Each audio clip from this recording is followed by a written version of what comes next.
ব্যাংকগুলোর অভ্যন্তরে বিভিন্ন সংগঠনে গড়ে ওঠা এবং যারা চাপ প্রয়োগের মাধ্যমে মানব সম্পদ নীতিমালাকে বিজ্ঞানগুলি দেখিয়ে এসএমএস-এর মাধ্যমে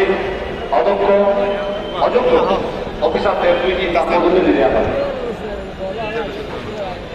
এছাড়া সদস্য যেমন পিয়ন, ড্রাইভার, ক্লিনার, রাজপথে নিযুক্ত কর্মচারীদের যারা জামাত সংগঠনের সাথে জড়িত কোনো যাচাই বাছাই ছাড়াই অফিসার পদোন্নতি দেওয়া হয়। ব্যাংক থেকে নিয়মমাফিক অবসরে যাওয়া এবং দুর্নীতির কারণে চাকরি ছিল সংগঠনের কর্মীদের পদোন্নতি ও প্রক্রিয়া সুবিধা সহ ব্যাংকগুলিতে পুনর্বাসন করা। তাদের মধ্যে ইসলামী ব্যাংকের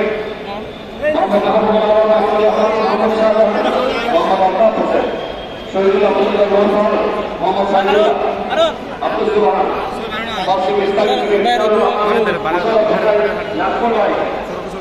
এবং মোহাম্মদ কাউসার অন্যতম।